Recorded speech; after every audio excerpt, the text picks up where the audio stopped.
focus today. I will focus today. My current situation is not my final destination. I will focus today. I will focus today. I will focus today. I will focus today. Right, let's sit down.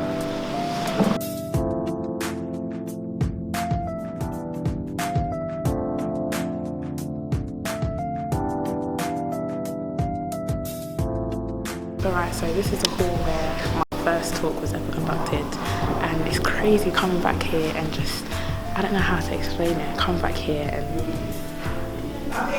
I don't know, I feel when you come here you start to realise that the journey is mad, because I first conducted my talk in January 2015 with my mentor Action Jackson, and he basically got me on stage to do a talk, and I talked to my sixth form, and that was probably about 200 students.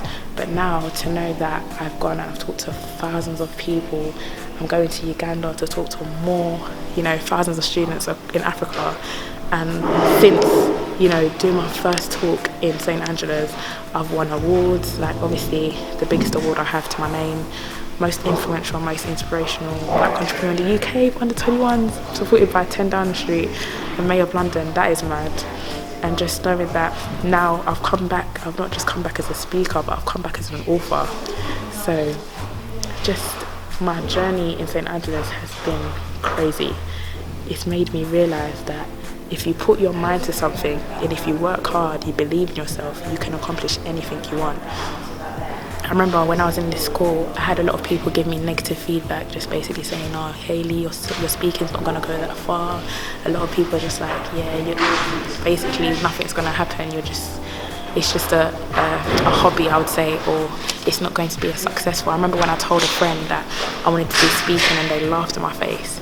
And just to know that now I'm coming back to my school as an inspiration. I'm coming back to my school. Even when I went to talk to my teacher and I told him everything that I've done, he was looking at me like, whoa, okay, wow, that's a lot for you to accomplish at your age. And you know what, I like to say all glory to God. Just the fact that God took me from this hall right here where I done my first ever talk, and allowed me to now travel across the whole of the UK, go to Africa and do talks, God willing America, other countries as well. But it just shows your current situation is not your final destination, because this here was my first situation, my first destination, and now my next destination is Uganda. So yeah, all glory to God, man.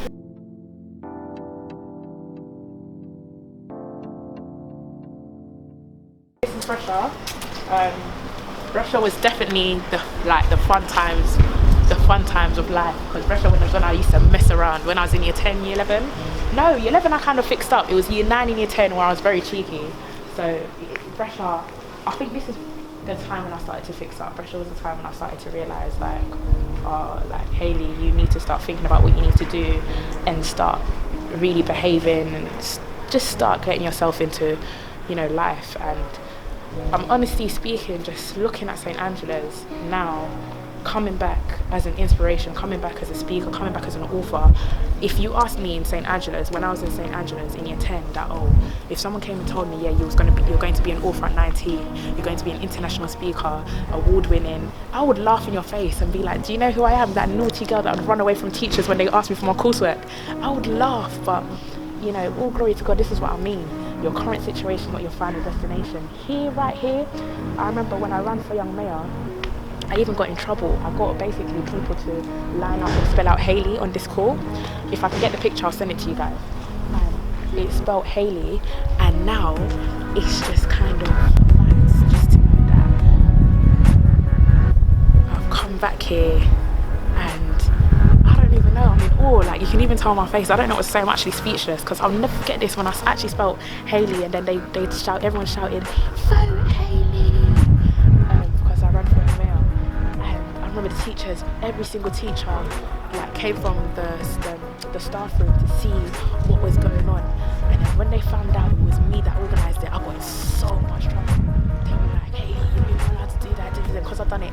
Because I've done it during lunchtime, and I had my phone. You're not allowed your phone in this school, so I was filming it as well and taking pictures. If I try and get that picture, I need to try and get that picture. I need to find that picture, because that picture was bad, man. That picture was sick. It was sick. Oh, nah. I need to try and find that picture. That picture was actually sick. That's what I like.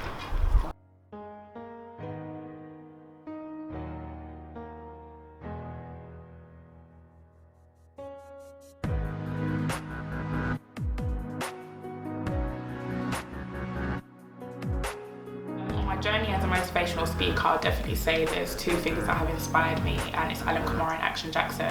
Action Jackson first came to my school when I was 9 years old, and he conducted a seminar within my year 6 classroom, and since then it's kind of like he left the seed, but the seed never really got nurtured until I was older.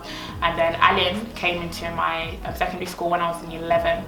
He conducted a talk after my year 11 mocks, and I remember I had the worst grades. I remember I got a D in English, and English to my mum was very important, so it's the type of thing that day I was very scared to show my mum my results, and I was scared the slump I was going to receive, not going to lie. So in that case, I remember I just felt down that day, and Alan Kamara kind of sparked hope in me, and that day I realised that's the type of hope that I want to spark into other young people. And the following year, that was when Jackson came into St. Angela's, which is my 6th form, and he conducted a talk, and he asked me what I wanted to do. Then I said, oh yeah, I want to be a speaker as well. And at the time he was an author too, and he owned a motivational speaking company, and it was the type of thing where I looked at him and I said, you know what, this is what I want to do for the rest of my life. So he kind of made me realise what I wanted to do. He made me realise that I want to work for myself, made me realise all I want to do is inspire young people and make them realise their greatness, and make them realise their potential. And you know, if I didn't have them two men, you know, come into my life and show me that, then I don't think I would be inspired to do what I do.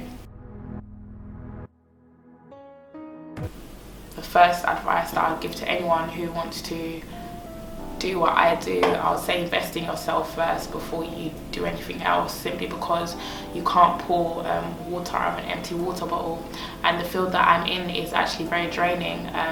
It's a lonely ride. I'm not going to lie and say, you know, you're always going to have people support you. I've had many people leave me on my journey simply because some people don't want to see you succeed, and at the end of it, it's the type of thing you're going to have people hurt you, but you're still going to have to love them. You're going to have people who are going to betray you, but you're still going to have to forgive them. And in that process, when you love yourself, that's when it's like, you know what?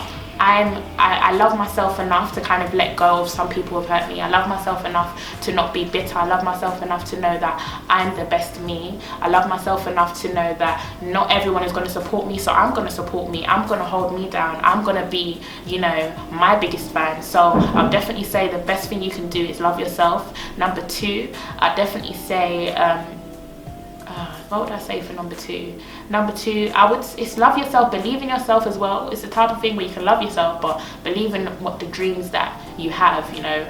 I always say, don't tell me the sky's the limit when there's footprints on the moon. So aim for the moon, and you know, if you don't get the moon, at least you'll land beyond the stars, which is high in the sky. So I definitely say, you know, believe in yourself, because if you don't believe in you, no one will believe in you.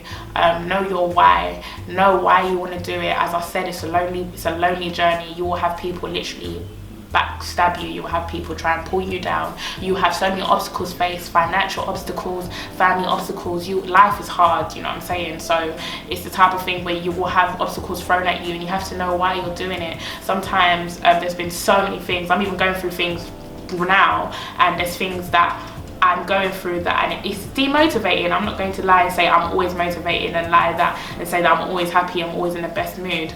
I'm not, and it's okay to kind of know that, because I am human, and you know, the one thing that's pulling me forward is my why. My why is my mum, my why is my brother. I've got a nephew now, so it's my nephew, it's my family. That's my why. I really want to really do something for my family, and you know, make my family proud, and also make myself proud and my dad proud. You know, my dad passed away when I was 3 years old, and I want, you know, my dad to, how to explain it, it's like the next time I see my dad, God willing, I want to hear him say, I'm proud of you. And I've got a little brother as well. I want him to know that you never have to turn to the streets to make an impact, or to make money, or to do something in this world. So it's a matter of knowing why you do it and who you're doing it for. And as I said, you know, sometimes you will be demotivated and stuff, and it's a matter of being strong through it all and surround yourself with amazing people, good people. I know definitely with the circumstances that I faced in my life, if it wasn't for my friends, I don't have many friends, but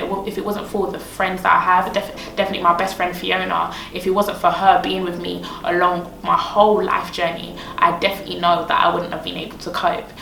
So it's a matter of surrounding yourself with good friends, good people who are going to help you through it all, simply because, you know, it can get lonely, but if you're with good people, one good friend is better than 1 million fake friends. So I'm so happy with the small friends that I do have, simply because they keep me going even when I feel like I can't go.